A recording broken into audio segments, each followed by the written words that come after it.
ఆయన యందు మనం ఎల్లప్పుడూ సంతోషంగా ఉండాలి అని దేవుడు కోరుకుంటున్నాడు.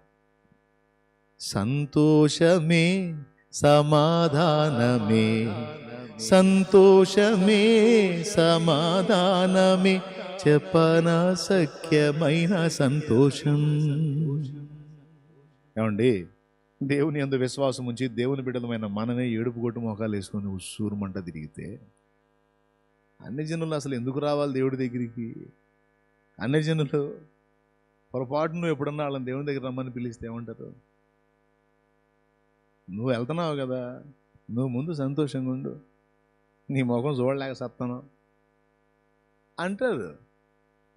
నువ్వు సంతోషంగా ఎప్పుడైతే కనబడతావో వాళ్ళకు నువ్వు చెప్పినా చెప్పకపోయినా ఆటోమేటిక్గా వాళ్ళు వచ్చి నేను అడుగుతారు, నువ్వు ఇంత హ్యాపీగా ఉంటున్నావు ఎలా అంటే నా ప్రభువును బట్టి. వాక్య పచ్చికలు ఆకలి తీర్చెను, ఆత్మజలముతో దప్పిక తీర్చెను, మా ప్రాణములకు సేద తీర్చెను, నా ప్రాణమునకు సేద తీర్చెను, నీతి మార్గమున నడిపించెను, యెహోవా మా కాపరి, యేసయ్య మా ఊపిరి, మాకు లేనిదే లేదు, లేమి కలుగదు, యెహోవా మా కాపరి. కారు చీకటిలో కన్నీరు తుడిచెను, మరణ పడకలో ఊపిరి పోసెను, కారు చీకటిలో కన్నీరు తుడిచెను, మరణ పడకలో ఊపిరి పోసెను, మా తోడు నీడై నిలిచి నడిచెను, మా తోడు నీడై నిలిచి నడిచెను, శత్రుపీఠమున విందు చేసెను, యెహోవా మా కాపరి, యేసయ్య మా ఊపిరి, మాకు లేనిదే లేదు, లేమి కలుగదు, యెహోవా మా కాపరి అని ఆయనను బట్టి నువ్వు పాడుకుంటూ స్తుతించుకుంటూ ఆనందపడుతూ పరవళ్ళు దూకుతూ ఆయన కార్యాలు చేస్తూ ఆయన మయంపరుస్తూ నీ కార్యాలు కూడా జరిగిస్తూ ఉంటే చూపర్లకు ఎలా ఉంటుందో తెలుసా? వింత వింత. ఇంత సంతోషం ఎట్లా సాధ్యం? ఎప్పుడన్నా చూడు ఆ మనిషి ముఖం వికారంగా ఉంటుంది ఏమంటేనో, ఎల్లప్పుడూ సంతోషంగానే ఉంటారు, ఎంత సమస్య వచ్చినా భరోసాగా ఉంటారు. ఏంటి వీళ్ళు అని వాళ్ళే పలకరిస్తారు నిన్ను. అన్ని జనులు వాళ్ళే పలకరిస్తారు, వాళ్ళే అడుగుతారు. చివరికి ఏం చేస్తారు తెలుసా? నీతో పడి వాళ్ళే దేవుని సన్నిధికి వస్తారు. అందుకే దేవుడు పట్టించుకుంటున్నాడు, నీ దుఃఖ ముఖాన్ని పట్టించుకుంటున్నాడు. అట్లా ఉంటాం మానేయి. నా యందు విశ్వాసం ఉంచితే నీ చింత యావత్తు నా మీద వేసిన సంతోషంగా ఉంది. అరే నన్ను నమ్మకముందు దుఃఖముఖమే, నన్ను తెలుసుకున్న తర్వాత కూడా, నా సొత్తు అయిన తర్వాత కూడా నువ్వు అంతేనా? నో అట్లా ఉండకూడదు అంటున్నాడు ఆయన. కాబట్టి ఎవరు ఏ ఫీలింగ్స్లో ఉన్నారో, ఏ దుఃఖంలో ఉన్నారో, ఏ కృంగుబాట్లో ఉన్నారో, దేవుడు ఈరోజు నీతో ఈ పాయింట్ని స్ట్రైట్గానే మాట్లాడుతున్నాడు. దీనికి నిరూపణగా పేతురు రాసినటువంటి మొదటి పత్రిక 5వ అధ్యాయము 6వ వచనం నుంచి మీరు చదవగలిగితే, తగిన కాలమందు దేవుడు మిమ్మల్ని హెచ్చించినట్లు ఆయన బలీయమైన రెక్కల కింద దీన మనస్కులై ఉండండి అంటాడు. అలాగే ఆయన మిమ్మల్ని గూర్చి చింతించుచున్నాడు కనుక మీ చింత యావత్తు ఆయన మీద వేయండి అంటాడు. స్పష్టంగా రాశాడు. దేవుడు మిమ్మల్ని పట్టించుకుంటున్నాడు, మీ విషయంలో ఆయన మీ గురించి చింతిస్తున్నాడు అన్నాడు. చింతిస్తున్నాడు అంటే అర్థం ఏంటండి? బాధ్యత కలిగి ఉన్నాడు. ఇంకా ఏ విషయాల గురించి ఆలోచిస్తున్నాడు? ఒక తండ్రి తన కొడుకు గురించి, కూతురు గురించి ఎలా ఆలోచిస్తాడో, ఎలా చింత కలిగి ఉంటాడో ఆయన నీ విషయంలో కూడా అలాంటి బాధ్యత కలిగి ఉన్నాడు అని చెప్తున్నాడు ఆయన. తీయండి, తీసి చూడండి, బైబిల్ తీసి చూడండి, రిఫరెన్స్లు గుర్తుపెట్టుకోండి, హృదయంలో పెట్టుకోండి. స్పష్టంగానే ఉంది కదా. పేతురు రాసిన మొదటి పత్రిక 5వ అధ్యాయము 6వ వచనం నుంచి చూడండి, స్పష్టంగా ఆ మాట ఉంది.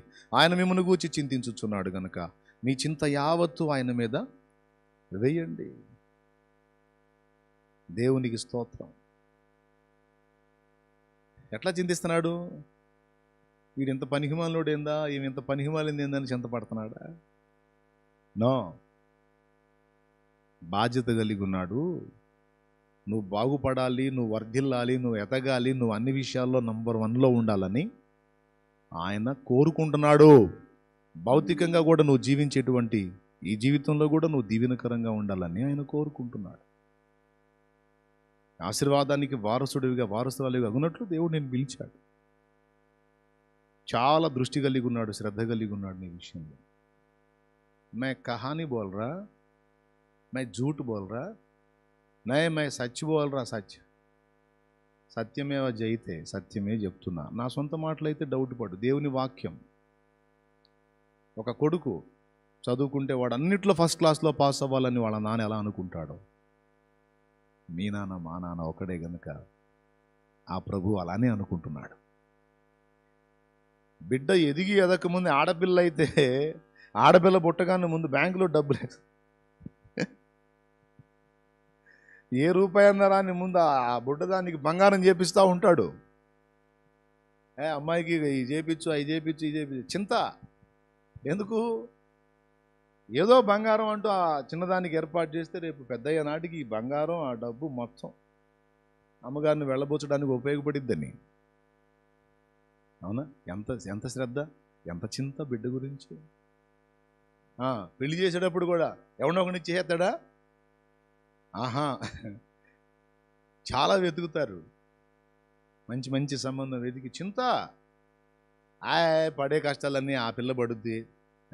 నీకెందుకు ఎంత చింత? ఊరగా ఊళ్ళు తిరుగుతూ ఉన్నావు, ప్రతి ఒక్కరిని విచారిస్తూ ఉన్నావు. ఎందుకు నీకు అంత బాధ ఏంది, అంత చింత ఏంది అంటే తన బిడ్డ సుభిక్షంగా ఉండాలి, క్షేమంగా ఉండాలి. కొడుక్కి మంచి భార్య రావాలి. ఎంత వెతుకులాటో.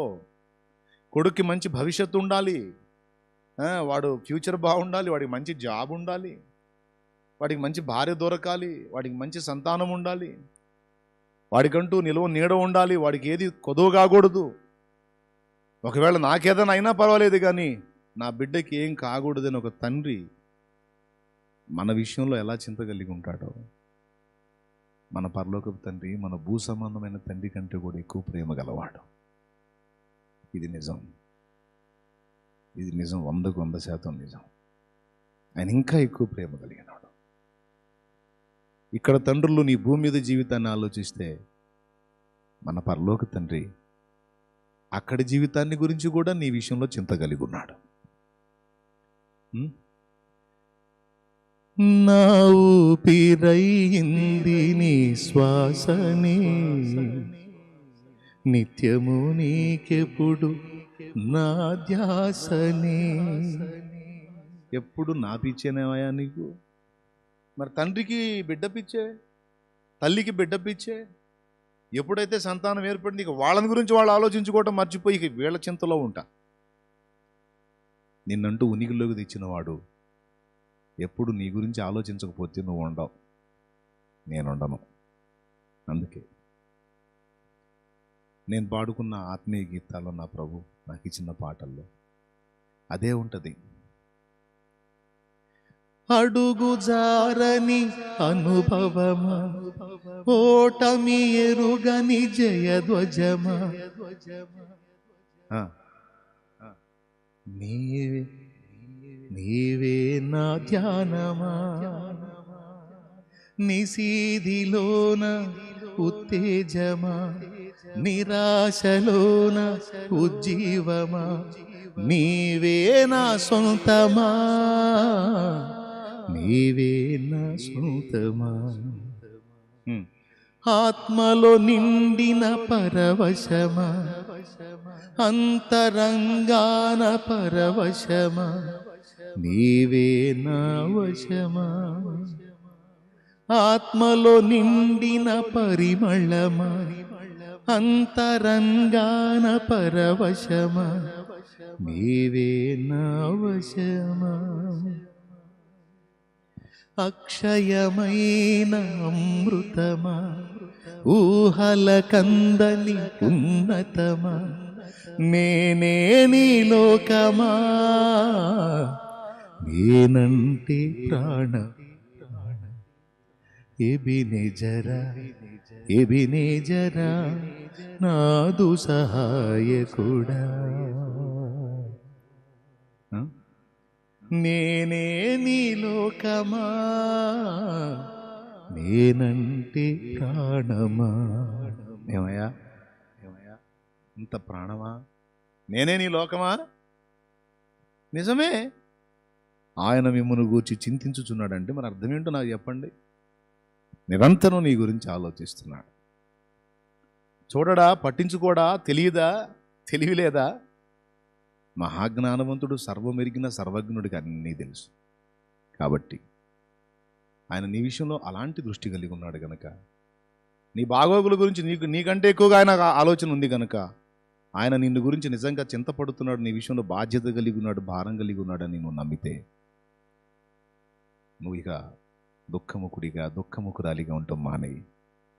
ఆయన యందు విశ్వాసాన్ని బట్టి ధైర్యంగా ఉండు, సంతోషంగా ఉండు, ఉల్లాసంగా ఉండు, ఉత్సాహంగా ఉండు. నా ప్రభువుని గురించి పాడు, సన్నతించు నిరంతరం. ఎందుకంటే జయము నీదే. క్రీస్తు యేసునందు జయించిన గుంపులో చేర్చబడ్డావు నువ్వు, ఓటమి లేదు, నీకు జయము నీదే. ప్రస్తుతం ఓడిపోయినట్టు కనపడుతున్నావు, నో నో నో, నీ ఓటమి కూడా మరో కోణంలో గెలుస్తావు. రాబోతున్న రోజుల్లో ఇంకా ఇంకా కృప చూపుతాడు దేవుడు. కాబట్టి నిరాశపడద్దు, నిరుత్సాహపడద్దు, దుఃఖముఖులుగా ఉంటాం మానేయాలి. ఏం చేయాలి? దుఃఖముఖులుగా ఉంటాం మానేయాలి. కాస్త నవ్వండి, నవ్వండి. ఇప్పుడు అదే చెబుతున్నాను, నవ్వండి, సంతోషంగా ఉండండి. మానేయాల్సినవి ఎన్ని ఉన్నాయి అంటే చాలా ఉన్నాయిలే, కానీ ఒకటే చెప్పాను. మానకూడనివి కొన్ని ఉన్నాయి. మానాల్సింది ఏందో చెప్పా. మానకూడనిది అన్నదాని దగ్గర హెబ్రీలోకి రాసిన పత్రికలో చెప్పాడు,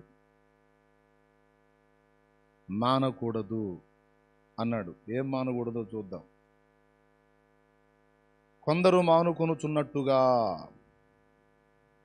చూడండి హెబ్రీ పత్రిక 10వ అధ్యాయము 24-25 వచనాలు. కొందరు మానుకొనుచున్నట్టుగా సమాజముగా కూడుట మానక ఒకరినొకడు హెచ్చరించుచు ఆ దినము సమీపించుట మీరు చూచిన కొలది మరి ఎక్కువగా అలాగు చేయొచ్చు. ప్రేమ చూపుటకును సత్కార్యములు చేయుటకును ఒకరినొకడు పురికొల్పవలనని ఆలోచించము. పుట్టినోట్లో ఒకరినొకడు రేపాలని ఆలోచిద్దామంటాడు. ఇక్కడ మానొద్దు అన్నాడు. ఫస్ట్ దేమో దుఃఖముఖులై ఉండటం మానేసేయండి, కృంగిపోవటం మానేసేయండి, ప్రలాపించటం అంటే ఏడుపు కొట్టు విధానంలో ఉండటం మానేసేయండి, క్రీస్తు యేసును బట్టి ధైర్యం తెచ్చుకోండి, సంతోషంగా ఉండండి అని ఒక ఆజ్ఞ జారీ చేస్తున్నాడు. మీరు ఇలా ఉండాలి, మీ గురించి నాకు చింత ఉంది, బాధ్యత ఉంది, మేము కృంగిపోవాల్సిన అవసరం లేదు, ఎప్పటికి ఏది చేయాలో నాకు తెలుసు, నేను చూస్తాను, ప్రశాంతంగా ఉండు, నువ్వు నా బిడ్డవి, హ్యాపీగా ఉండు అని ఆయన మాట్లాడుతున్నాడు. కావాలి కావాలి యేసు నువ్వే కావాలి, రావాలి రావాలి నీ సన్నిధి నాతో రావాలి. కావాలి కావాలి యేసు నువ్వే కావాలి, రావాలి రావాలి నీ సన్నిధి నాతో రావాలి. నువ్వు లేకుండా నేనుండలేనయ్యా, నీ తోడు లేకుండా జీవించలేనయ్యా. అండా దండా నువ్వే యేసయ్యా, నా కొండ కోట నువ్వే యేసయ్యా. అండా దండా నువ్వే యేసయ్యా, నా కొండ కోట నువ్వే యేసయ్యా. కావాలి కావాలి యేసు నువ్వే కావాలి. రావాలి రావాలి నీ సన్నిధి నాతో రావాలి.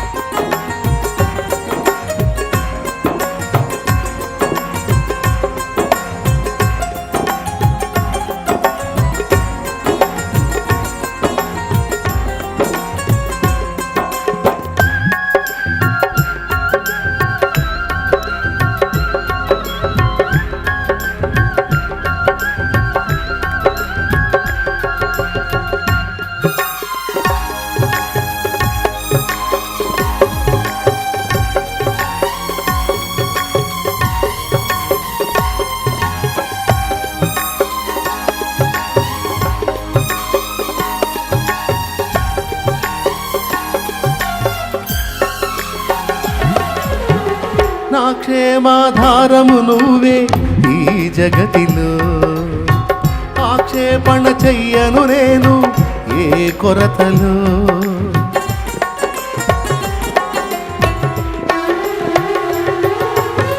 నా క్షేమాధారము నువ్వే ఈ జగతిలో, ఆక్షేపణ చెయ్యను నేను ఏ కొరతలో.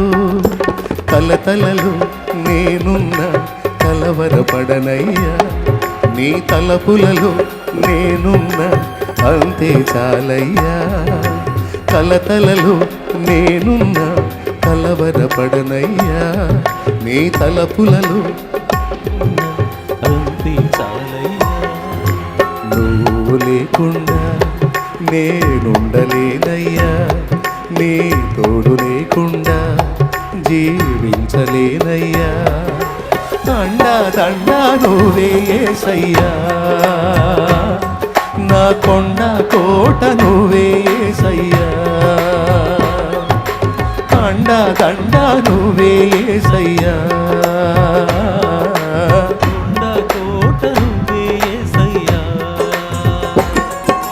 కావాలి కావాలి యేసు నువ్వే కావాలి. రావాలి రావాలి ఎడారైన పుష్పిస్తుంది చల్లని పులకు, మంచు టెండవుతుంది నీ దర్శన వేళలలో.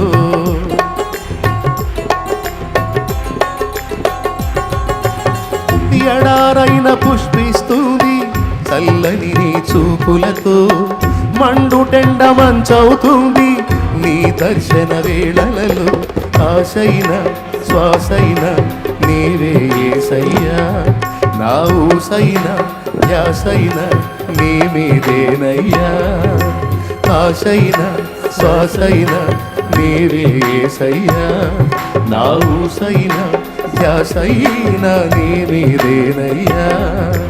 నీవు లేకుండా నేనుండలేనయ్యా, నీ తోడు లేకుండా జీవించలేనయ్యా. దండా దండా నువ్వే యేసయ్యా, నా కొండ కోట నువ్వే యేసయ్యా. దండా దండా నువ్వే యేసయ్యా, కొండ కోట నువ్వే యేసయ్యా. కావాలి కావాలి యేసు నువ్వే కావాలి. రావాలి రావాలి నీ సన్నిధి నాతో రావాలి. కావాలి కావాలి యేసు నువ్వే కావాలి. రావాలి రావాలి నీ సన్నిధి నాతో రావాలి. నువ్వు లేకుండా అందరం నీ తోడు లేకుండా జీవించలేనయ్యా. దండా దండా నువ్వే యేసయ్యా, నా కొండ కోట నువ్వే యేసయ్యా. దండా దండా నువ్వే యేసయ్యా, కోట నువ్వే యేసయ్యా. కావాలి కావాలి యేసు నువ్వే కావాలి. రావాలి రావాలి